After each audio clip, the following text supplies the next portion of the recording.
Hi, my name is Richard Shelley. Thank you very much for watching this video on how to play Banksters, the devious strategy game for 2 to 6 players where you play as banks, lending money you don't have, charging fees to the privileged, trying to bankrupt your competitors, trying to do the same thing, and all with the aim of building an enormous vanity tower to show off your wealth and power, or perhaps just to compensate for something. Okay, so that's the brief. What do you need to play? Well, I've got the stuff set up here. You need the cards, obviously. So I've got, this is the non-loan cards. There's deposit, financial innovation, bankster and event cards in here. And then you've got, and I'll run through the cards later. Next to the other side of the economy pile, you've got the home loan cards. They're in this pile. Here, this is one of the bankster boards. This is set up for 2 players. You can see that the players already got 50 royals as their kind of starting money, their starting capital. They also have a checkbook. Again, you can use things like this if that's easier, but here's just a bit of cut up paper. They have a pen here to write their checks, and again, it's the same on the other side. Okay, so you've got a tower board. Money to start off with, some checks, and a pen to write the checks with. Okay, I've also got the what's called the play sheet, which gives a kind of a quick rundown of what you need to play, and that's good as a reference thing to have printed out. And then here you've got markers on the board that just indicate what's due in. I'll explain those things in a bit more detail in a second. So from there, how do you play the game? How does it work? Well, there is a quite simple play order which I've got on this sheet here. Okay, when you start the game, you won't have any IUs to redeem, but during the game there's various ways in which you can get those, and that's an important part of the game to try and disrupt the other players. When you play a deposit card, you can take money in the form of coins, but you can also take it in the form of IUs. That's one way to get IUs. And when your loans pay out, when they're paid off, as in the loan drops off the end, I'll explain what that means in a second, again you can get IOUs or coins for that. That's another way to get IOUs from there. If you have any IOUs on your portfolio, i.e. in front of you as the player, then you can go and present it to the other bank and they have to give you coins in return, and that can make their life very difficult. Again, there's a little bit on the play sheet what happens if they can't pay. So that's the first stage. Second stage in here we see is collect loan payments, and again you won't have any loans played at the beginning, but I'll show you how the loan cards work. So but before I do that, I'm going to show you how deposit cards work, because that kind of gives you a bit more sense of how the game is actually kind of structured in theory. This here's a deposit card, it says 60. This represents someone coming into your bank and saying, I've got 60 coins, can you please keep them safe? The bank says yes, it takes the 60 coins and it writes a receipt for 60, and that goes out to that person. Now that person is in the economy, so that bit of paper just goes and sits in the tray in the economy pile, and that represents that bit of money now floating about, waiting to eventually come back to you at some point where you will present them with the 60 coins that you've just received. Okay, that's the deposit card. Now, the kind of flip side of that is once you start having lots of money in your bank, people think, well, I want to borrow money. Where do I go? Well, I go to the bank because that's where all the coins are. And there, they say, I want to borrow some coins. Now, you could, as a bank, lend them the coins and get them to sign a contract, such as this one here, saying, you know, I will say that they will pay back how many coins they borrowed. In this case, it's 90 coins. 90 coins over a set period of time and pay a particular amount of interest. But what you can also do is, because this receipt for the deposit is not only to rotate around, as people trust that they can come to your bank at any time, but they don't want to carry the heavy 60 coins around. They trust that they can just keep passing it around, so it keeps moving around the economy and becomes money itself.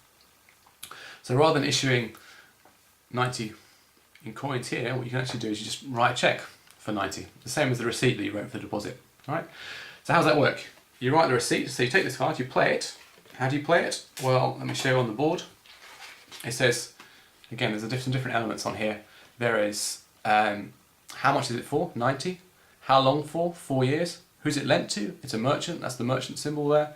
And how much is paid? Well, 20%, and that's 18 in this case, per round is what's going. So it's 4 years, so it slots in like so into the tower at the 4-year point. So the 4 matches the 4 there. All right. And when you do that, you then have to write a check out for 90 for that player. So right, check out on one of my checkbooks. Okay, so onto here, I'd write 90 on here, and I place that into the economy pile. All right, and that would go down here. All right. So when you're collecting payments, when it comes to that round, when it comes round again to the next go, you go, okay, well you'd have your marker on here showing you've got your due 18. You take 18 from the middle, okay, which in this case would be, for me it'd be 1 blue, one white and 3 green. And then you'd move this down from 4 to 3. All right, and that's how the collecting payments works. Okay, that's the second stage. All right, the next stage is in the play order. On here, you can see it says number 3, play 2 cards. Okay, one of which may be played onto your tower board. All right, so what cards are there you can play? Well, I've showed you the deposit card, which you play onto the play pile, like you do with the event and Banksters card, and I've showed you the loan cards, how to play those. The other cards that are here that you can play are, this is a financial innovation card, and you play that on your portfolio, so next to your tower, and that gives you certain bonuses. Different ones give you different bonuses. Then there are things like event cards. So in this one here, all loans to lawyers are now defunct and just go back to the bottom of the loan pile. And then there is a card called the Banksters card, which again generally involves bad things happening to other players. All right, so again you just play onto the play pile and follow the instructions that are said on there. Okay, so that's, and then if you want to, of the cards that you have, you may play one face down onto your tower board.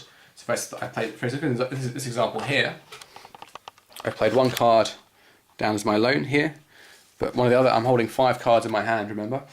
I'm going to play the other card face down onto the tower to indicate I've built that section of the tower, and I pay the amount that's due. So in this case it's 100, so I put in the 500 and I take 400 back. If I'd been the first person to build this, it would be 410 because the first player gets a 10 royal discount when they build. All right, and that's how you build the tower. That's how you build the tower elements.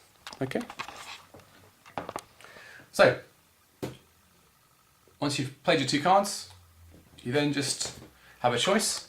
If you come back to how the game's set up, you either pick up from the non-loan pile, generally good if you're looking to shaft other players, or make your bank a bit safer, or find bonuses or other kind of things for the financial innovation cards which are useful. Or if you just want to focus on making money to eventually build your tower, then the loan cards is a kind of path to pick up on. So you pick up 2 cards, either 2 from here, 2 from here, or 1 from each. All right, and then the game continues in that order. Next person does those 4 things. Next person does those 4 things. Next person does those 4 things. Until you've got to a stage where either there's only 1 player remaining because they've bankrupted everyone else, or because someone has managed to build their tower and survive 1 further round with that tower built. Alright, so that's the kind of brief run through. There's a brief little bit on what happens if you can't pay, but that's explained quite clearly in the rules. I won't go through that. Thank you very much for watching, and please send me any feedback you have. I'm at richard217@gmail.com. Thank you very much for watching. Cheers.